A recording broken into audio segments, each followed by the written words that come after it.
I'm here. Of course, you have a lot of fun when Reverend Keith is here. I just do it this way, right?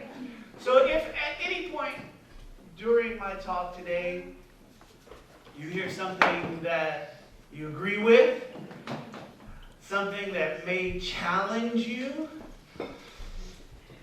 that's one of the ways that we signify that. Show them, guys and gals. You can use your mouths too, you can use your hands too, you're not reduced to your feet. But I'm just letting you know, we do that because I like to shake it up a little bit. A lot of times people come to community and they come to institutions and organizations that are wrapped around the idea of God.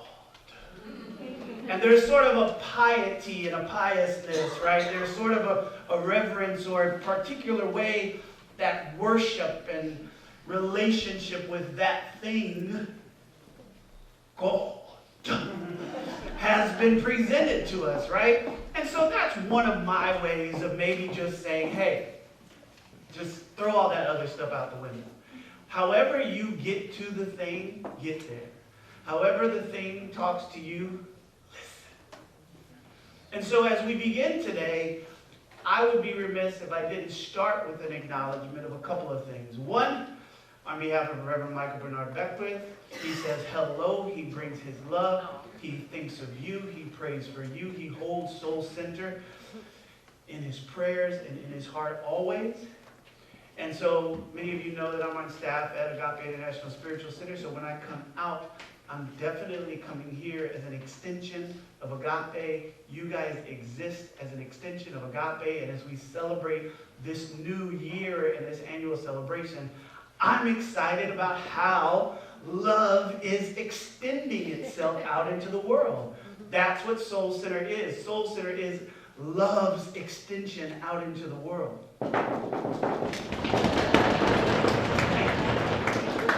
And so as you move and navigate these ideas today, I want you to open yourself up, because I said all that wonderful and smiley stuff, but I guarantee you some of the things today I'm going to say will challenge you. And I don't mean it in a way as if I don't believe you can handle it, because I wouldn't bring it to you if I didn't think it was for you. If Spirit hadn't guided me to bring these things to you, I wouldn't share it.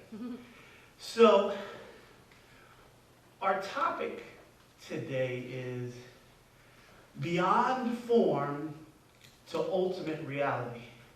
Dang, that sounds spiritual. Beyond form to ultimate reality. Where's my James Earl Jones voice on that? And I really want you to play with me today, because we're going to do some things together. But as we start this conversation about beyond form, I want us to really get aware that we're talking about us. That the thing that I'm talking about is us. I'm not talking about you. I'm not talking about me. I'm talking about the collective we. I'm talking about us. I'm talking about our. And I'm starting from this awareness of the principles and the qualities and the practices that are the things that brought forth what we know as existence. A lot of the challenge that we have in navigating spirituality has to do with we do it as humans. We do it through our humanity first. Because the thing that we identify ourselves with is that we're human. Right? So I was listening to a wonderful conversation between Eckhart Tolle and Oprah on her podcast this time last year. They were going through Eckhart's book every week, and he said something that challenged me. And so Oprah asked him a question, and his answer to that was like, who are you? And his answer to that was, in order for me to answer that, I have to define it in human terms. But I'm not just human, right? Like I'm in a body. He went on to have a conversation. I'm putting it into my words. We talk about having a body and having a mind, and we use this term spirit, but understand that spirit as a word is a human idea. It's as close as we can get to the concept. It's a construct, right? And that's okay if we can hold that construct without anything attached to it. Can we take all of our prejudices around the word spirit off of it? Can we see it as it? Because if you see it from the human condition, if you look at it from your human perspective, you're still not it. It's an idea of you out there. It's still not I. Which is why the phrase in the Bible that is so good works. Just whittle it all the way down from a construct to 2 words and 3 letters. I am. You see, anything more than that, anything beyond that becomes something that some very smart people, very erudite and very intelligent, put into dictionaries and encyclopedias, and they decided that that would be the meaning and the understanding of the word. And we work with that. That's how language works. It's an agreed upon meaning of a thing. But when we start talking about something that's universal, but when you start talking about something that is beyond, you have to figure out a different approach to it. So I've been wrestling in my journey with why the Bible is so popular. And I don't just mean it in like bestseller, New York Times bestseller kind of thing. And I also don't mean it as the device which has been used to abuse and enslave and oppress people, because you can't take that out of it. And that's not in it, that's how people have used it, right? And so I have been exploring the Quran a little bit. I've been exploring other teachings a little bit, and I'm going to continue to do that more this year. And what I realized is when you take off what everybody has placed on the text, all their drama, all their baggage, all their attempts of how to use it, and you just be with it, it's extraordinary. The Bible really is extraordinary. The concepts and the ideas, many of them, when you utilize it correctly. A lot of times in sports, we try to compare the best athletes of the time. And so right now in basketball, and ever since Michael Jordan retired, everybody that dribbles a ball is judged up against this guy. 6 rings, never lost in the NBA Finals, da-da-da-da-da. The same thing happens to quarterbacks in football. Joe Montana. Joe Montana. Right? And that's kind of how we do things. But with spirituality, you really can't approach it from that way. How does one measure the infinite? Can't. Nope, your ruler won't work. Your equations will not work. So one of the beautiful scriptures in the Bible says that you must worship Him in that language, it in mind. You must worship it in spirit and in truth. You see, your communion with the present, we have to come up with an idea. Usually we use spirit a lot of times, right? So we bring in this idea of spirit, we bring in this word, and the Bible talks about only the things of spirit can commune with each other. It's like oil and vinegar. It's like these concepts of water, right? Those things don't actually mix. When you get on the cellular level and you pour oil into water, they actually never touch each other. If you know anything about science, that whole thing stays exactly as it is. This whole thing stays exactly as it is, and they don't penetrate. And so you can't penetrate the presence with your mind. You have to find a way to get beyond your mind. The first thing you got to realize is that you have one. And so you've heard, those of you that have heard me before, many times you will hear me talk about this idea that we are mind, body, and spirit. That when we were born and we came into the world, the first aspect of us that is developing is our body. We're moving, we're trying to utilize our muscles, and we're trying, but we can't use our mind yet because the brain, the muscle, the tool, the organ that translates the information isn't fully developed, and we haven't learned how to use it yet. That's what babies are doing in those first couple of years. They exist fully and completely. They just don't have the ability, the synapses haven't started to connect, the cognition hasn't started to form, the way the brain works hasn't started to happen yet.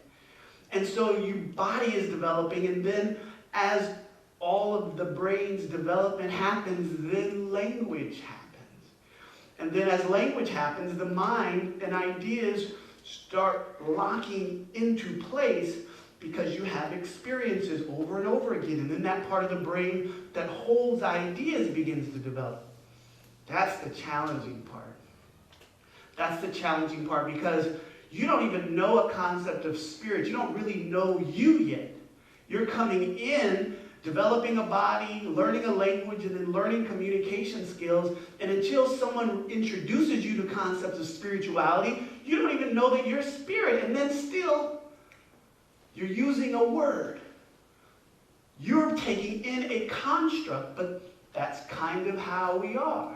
We teach our children through words and language and those types of emphasis. Jesse, turn me down just a little bit. And as we do that, what's happening, that's perfect.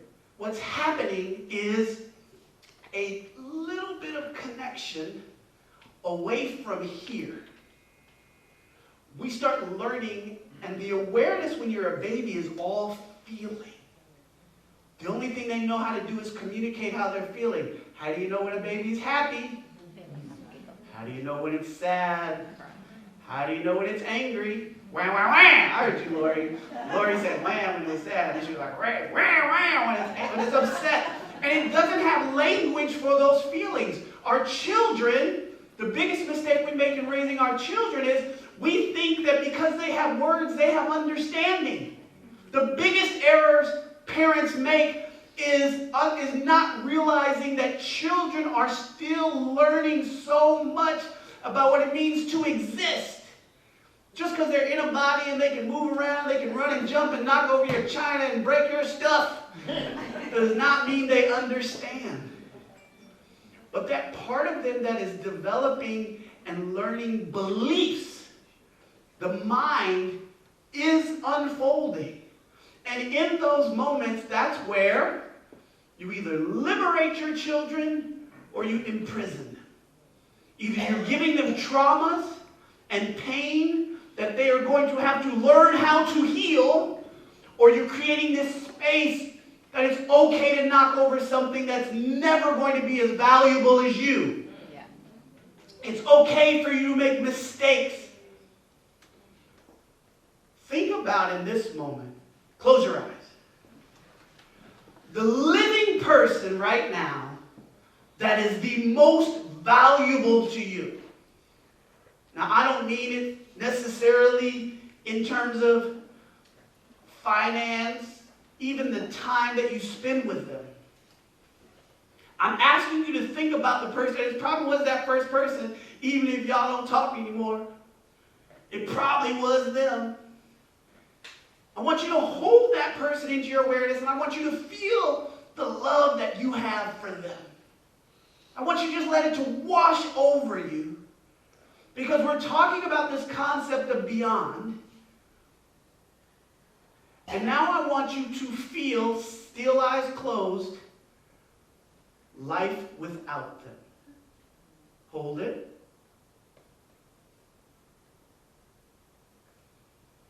Feel life without them. Open your eyes. I can feel all of the energy and shifting in the room, and what I'm here to do is free you as fast as I can. Are you willing to be free? Yes. Do you want your absolute unconditional freedom? Yes. You need to practice what it means to be eternal. You have to realize that no matter whether they're here in the physical or not, that relationship goes on, and you have to start now. You can't wait until they pass. You can't wait until they transition. You can't wait until, because this is law. This is what we're talking about, and I'm asking us to move beyond into ultimate reality. We are formed, and the relationships that we take are very valuable. And they are meaningful. But they are not the ultimate reality. My husband, my wife, my partner, my best friend, my grandmother, at some point, all of us will have to live without a valuable contributor to our lives. And I'm here to ask you to step up in your life and begin to develop the fullness of the capacity of who you are so that you have the skill sets to navigate that emotional journey that you will go through, so you do not end your life when you say, I can't live without them. You have no choice. Well, you do, but not as far as I'm concerned. I'm not willing to give you an option. That's why you're here with me and somebody else ain't up here. You don't have another choice. There's a great quote from a movie or something, and I have no idea where I got it from. Feel free to shout it out if you hear it. And the idea that this parent was, that the father was saying to his son is that my job is to prepare you for life without me. You want to know what your job as a parent is? Or as a guardian? Or as an uncle? Or as an aunt? Your job is to make sure that our young people can thrive without your physical presence. One of the chief things that you can do is teach them about eternity. You can teach them that you will always be here. When children are developing, there's, I don't know the name for it off the top of my head, but you play peekaboo with them, right? And there's a scientific word for this learning that happens. And they move to an idea that when they can't see you, the original idea is that they think you disappeared just because you covered their eyes. But they realize you're still there just because they can't see you. Object permanence. There it is. Thank you. Object permanence. Right? I love it. I'm a nerd, so. Thank you. And I love this idea. Because you need to understand that object permanence is a spiritual principle. Just because your bank account says 0 does not mean abundance is not so. Just because you are single and not in a relationship doesn't mean you're not still one. Just because you have a diagnosis doesn't mean you're not whole. That's something your body is going through. You have to understand the difference between the experiences of your body and you. You have a body. You drive a car. One of the favorite illustrations preachers like to use is, you have a car, and as valuable as it is, you don't ever confuse yourself with your car, do you? Like when somebody says, hey, Audi, do you turn? No. And so you must have this understanding for yourself. We're going beyond form. Forms are the shapes and the ideas. They're our bodies. They're the ways things that express. But it's also the idea of a thing. Right? We have ideas of things. And they form in our mind. They take shape in our mind. The reality is we're not limited by them in any way. But we do limit ourselves by them all the time. Finance people always have, especially people with a lot of money. If that's you, I'm happy for you. People with a lot of money often have challenges with the idea of providing things to people for free. Fascinating, isn't it? And their inability to conceive of that limits their imagination. They limit what is possible. With the amount of billionaires that exist in the world, one of the greatest tragedies of our time is that it's not that we have a food shortage. The line that I heard that I often repeat is we have a food distribution issue. We don't know how, we have not chosen to develop the mechanisms to distribute it so that everyone has it. Same thing with money. I had this idea and this awareness, and I thought about like all the ways that people are trying to get loans for their businesses. And you know, a person could have a business and they could show you their books and it could be consistent, and banks still won't give them a loan. Not because they're, you know, not because they are bad with money, whatever. They just look at it and they say, we can't take the risk on you. They have their metrics and stuff. But I came up with an idea, and I just wondered whether people in banking institutions decided that they would just do it differently. That if there are people with a higher risk, why raise the interest rate on them and make it more difficult for them to do it? They're going to be so scared of not making a payment that they can't allow the creativity and the energy to flow through them. Why not develop a closer relationship with that person and say, hey, if you keep a minimum balance in your bank, and that as you go through these, it's a 20-year loan, as you go through the first 3 to 5 years, we just have regular check-ins. And we'll figure out, like, there's so many ways that you could do this thing to redistribute wealth, to give people opportunities. Why wouldn't you want everybody to have an education? Because you have a job in education that pays you very well, and you're concerned because you have a limited idea. You're concerned that you won't be able to make as much money and pay for your things and provide for your family because you have a limited idea in your head. Now, there are plenty of teachers that feel that way. There are plenty that see the other thing. They would gladly take less money so that they could have more and more students, and so that the universities would never be empty classrooms. Because look, here's the thing. If more people can take classes, you can reduce the amount and still get the same amount of money. Isn't that hilarious? Like, that's how math works. Are there any math people in the room? Like, do you ever just think about that? Whenever they talk about, like, of giving people raises, the idea of $15 an hour for working in a fast food place. Don't they know people will spend that money? Yeah. Don't they know that that money then goes out and back into the economy? Don't they know that then less people foreclose? That means less people go bankrupt? Like, come on! Let's get beyond these limited ideas and form and get over into ultimate reality. Here's another reality check for you. Because of how humanity is evolving, cancer was necessary. Because of how humanity was evolving, slavery necessary. Because of how humanity was evolving, the oppression and subjugation of women necessary. Because of how humanity was evolving, the abuse and the oppression of gay, lesbian, transgender, queer individuals necessary. Here's why. Humanity had evolved in such a way, away from their heart, and in that time period, so much in the time in history that's called the Enlightenment was really about intellectualism. And so we moved from the heart, where people in indigenous cultures were feeling each other, and they had this relationship in the language, and people could connect.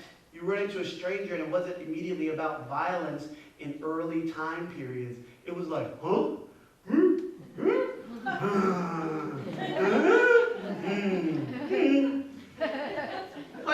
You didn't have language. But somehow, with less language, they did not wipe each other out. Go figure. Because they had to feel.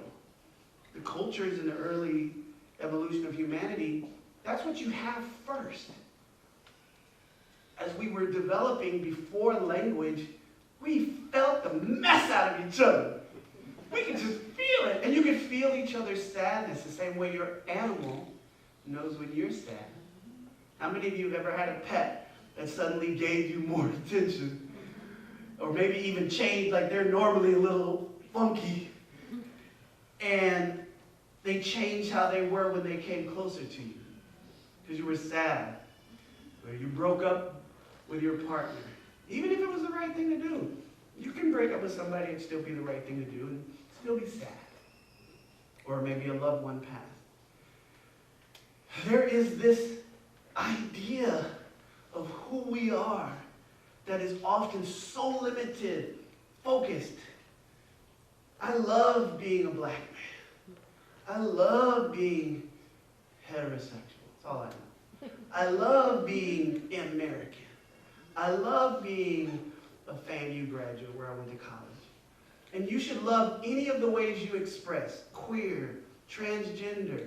You should love your job as a secretary, as a manager, as a CEO. You should love all of your expressions, and none of them are you.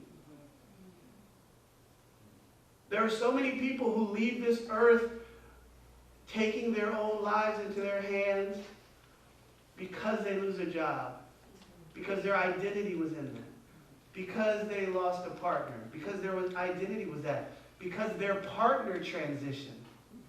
You guys are so much more than that. Don't not enjoy it, though.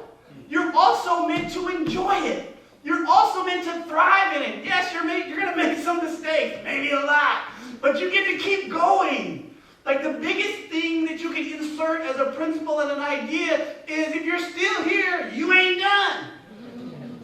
You don't have to go into another relationship. You don't have to get another job. But the reality is you're not done. It's not finished doing its exquisite work as you. It, Spirit, the self-existent one, God, love, is not done as long as you're here. And it's not done when you go away. The imprint that you are making on this journey, you can't even measure. I ran into a student of mine on my street. I haven't taught in 15, 16 years. Alex walks up to me, "Hey, Mitchell, what are you doing on my street?" And he just, gave me love, I gave him love, but I used to teach, and there are 3 years worth of students out there. And I touched their lives, for better or for worse. Not a perfect teacher. But the reality is that there's so much more, and we've got to start giving it our attention. You are given the opportunity over and over and over again. The idea of our autistic children, our idea of our cancer patients and the different things that are happening, the children being encaged at the border, notice the difference in the social activism that has arisen in the last several years. It wasn't in existence at this level in the 80s when I was a student.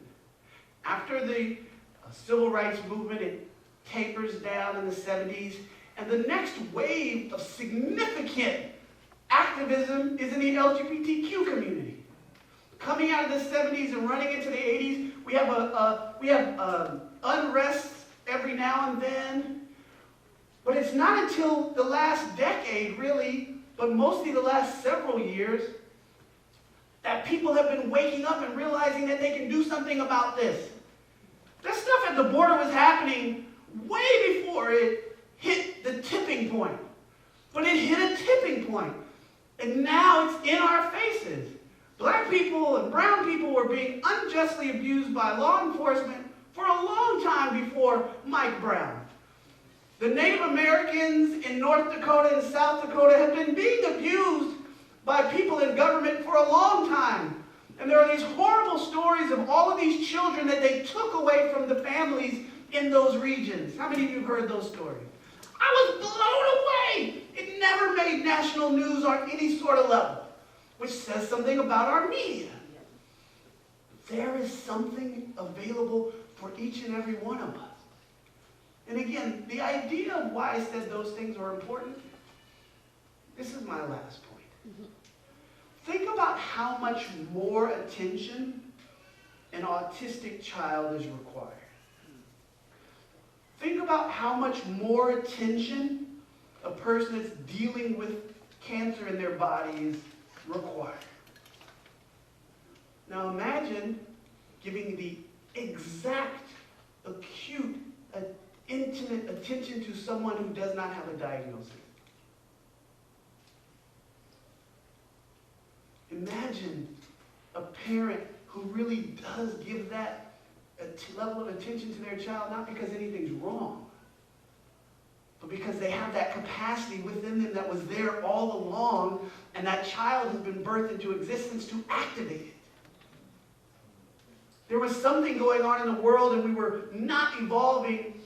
And one of the many theories of why things like slavery and oppression happened is because we needed to redistribute the beings on the planet with certain energy and ideas and visions of the world, because other regions of the world were moving further and further back, were devolving. And so if we look at every single friend or family member or loved one that is dealing with anything, and we notice the thing that they bring out in us, we can say, thank you. We can say, thank you, Cheryl. We can say, thank you, Beth Morley, for what you birthed in us as a community.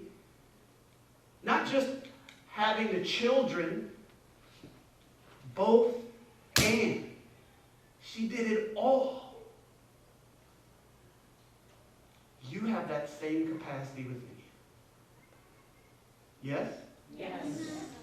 Are you interested in a reality, in an existence, in a journey that's beyond all of these little forms? Yes. Can you envision something beyond where you are now? Yes. Can you envision it as your life now? Yes. Can you feel it? Can you give yourself the access to it now? Yes. Turn with me for a minute.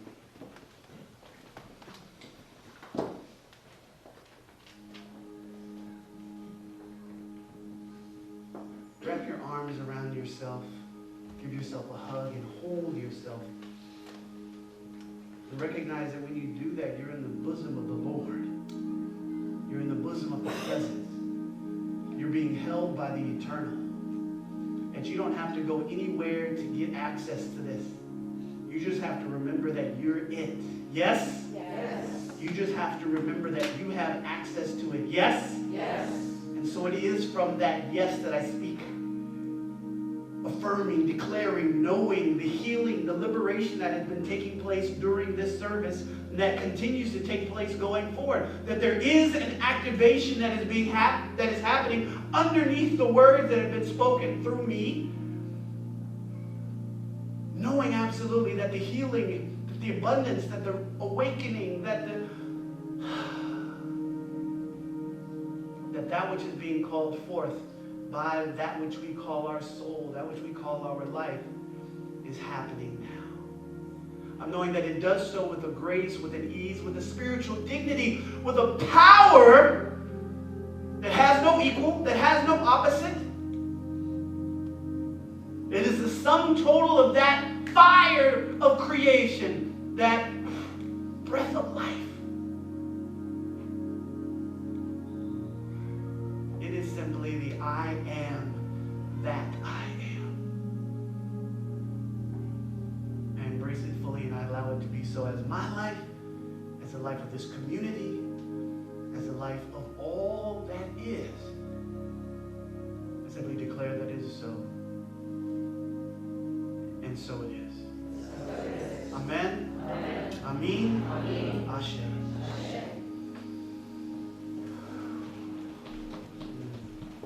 Thank you so much. Everybody take a breath. And release. So at this time, our ushers are coming forward. This is our sacred time. And I heard sometimes the way Patricia talks, this is going to sound hilarious. It's hilarious to even think about. Sometimes I want Patricia to talk a little more like Muhammad Ali. What do I mean? I know. Earlier she said, and what was the amount? She said, we have this $2,500 matching opportunity, and if you'd like to, sure. No way. How could you not, I love you. How could you not be excited about the idea that somebody wants to match the community that you go to in the sum of $2,500? Isn't that exciting? You can say it like that. That's how they act. You know what I'm saying? Can you imagine little Patricia float like butterfly? That's what you were thinking. Not what I meant.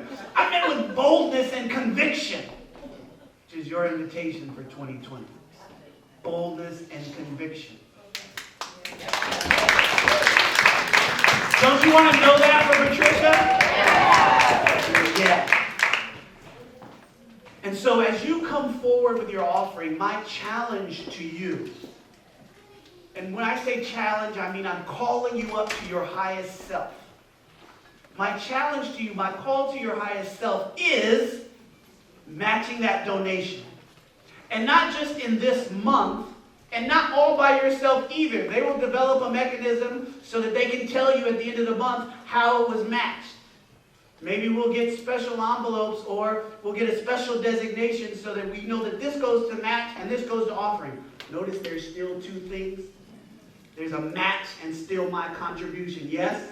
Because if you're coming up higher to something, you have your regular contribution that you participate in the law of circulation. And if you're calling up to something else into your life, you have to step up. One of the ways you can step up in consciousness is in your giving, yes? Yes. So as the ushers go forth, put your best in there and start visioning for the abundance of this community. And I'm excited that next week you guys will be stepping into the vision of Soul Center.